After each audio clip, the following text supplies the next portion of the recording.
You know, when you think of the Taj Mahal, you probably picture a perfect, beautiful building. But it's so much more than that. It's really an epic poem written in marble. It's a story about a love so deep it defied death, about some of the most brilliant engineering you can imagine. And today, it's a story about a desperate fight for survival. So let's dive into this true wonder of the world. The great poet Rabindranath Tagore just nailed it with this line, didn't he? A teardrop on the cheek of time. It perfectly captures the feeling of the place. It wasn't built to show off power or wealth. It was built to capture a feeling. And that one image, a single teardrop, it really sets the stage for this whole incredible story. So where did this all begin? Well, it all starts with what might be the most famous love story in all of history. This is the very heart, the very foundation of the Taj Mahal. Okay, picture this. It's 1631. An emperor's heart is broken. Shah Jahan's absolute favorite wife, Mumtaz Mahal, dies. And in his grief, he decides to build a tomb, a mausoleum that's as beautiful as his love for her. He made a promise to create something the world had literally never seen before. And what an incredible promise that was to keep. I mean, this was not a quick job. We're talking 22 years. For over 2 decades, more than 20,000 artisans, an entire city of people, poured their lives into making this vision a reality. The scale of it is just staggering, but the real genius? That's hidden deep in the details.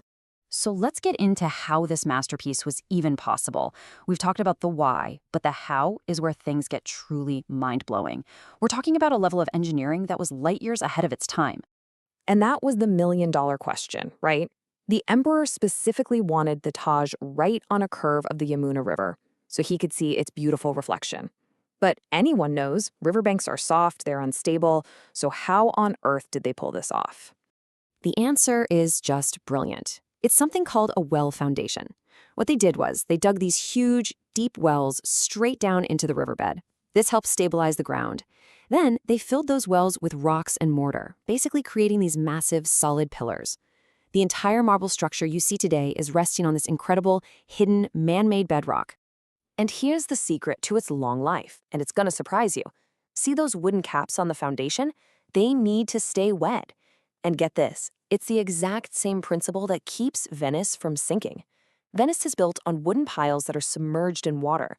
As long as that wood stays saturated, it doesn't rot. So the Yamuna River wasn't just for a pretty view, it was a critical part of the engineering. But the genius just keeps going. The whole complex is perfectly symmetrical, a feast for the eyes. And check out those 4 minarets, the tall towers at the corners. They were actually built to lean slightly outward. That's on purpose. It's an incredible safety feature, so if there was ever an earthquake, they would fall away from the main tomb. I mean, the foresight is just unbelievable. But here's the tragic irony. The very things that gave the Taj Mahal life, that river, the air, are now threatening its existence. A building designed to last forever is facing dangers its creators could have never, ever imagined. Yeah, this picture, it says it all, doesn't it? The Yamuna River, which was the lifeblood of the Taj's foundation, is now shrinking and horribly polluted. What was once a source of strength and beauty has become a source of decay. It's heartbreaking. So here's the critical danger. A dry river means those wooden foundations start to dry out. Remember how we said they need water to stay strong? Well, without it, the wood gets brittle. It could literally start to fall apart, threatening the entire building from the ground up. And the threat isn't just to the foundation. For decades, we all thought the yellowing of the marble was caused by acid rain from nearby factories. But new studies are pointing to a different villain, hydrogen sulfide gas rising directly from that polluted river. And it turns out this stuff might be even more corrosive to the marble. On top of all the environmental problems, there's just the sheer pressure of us, of people. The Taj Mahal gets more than 6 million visitors every single year. Just think about that. That is an enormous amount of foot traffic, of wear and tear, on a building that's hundreds of years old. Now, of course, a building this famous is going to have some wild stories attached to it. So let's take a minute and do a little myth busting, separating the facts from some very, very persistent fiction. This is probably the most famous one, and it's pretty gruesome. The legend says that to make sure the Taj was one of a kind, the emperor had the hands of all the master craftsmen cut off. Well, you can breathe easy because it's just not true. There is zero historical evidence to back that up. In fact, we have records showing that the chief architect and his team went on to work on lots of other amazing Mughal projects. The myth was probably just a story people told to explain why the building is so uniquely beautiful. Okay, here's another one you might have heard. It's a very common and pretty politically charged claim that the Taj was built on top of a Hindu temple that was torn down. But the historical record on this is actually really clear. Imperial court documents from the time show that the land was a riverside mansion owned by a nobleman named Raja Jai Singh, and he willingly exchanged that piece of property with the emperor for a huge palace right in the middle of Agra city. All right, so after all that, if you're feeling inspired to go see this wonder for yourself, what do you need to know? Let's talk about some practical advice for planning a trip.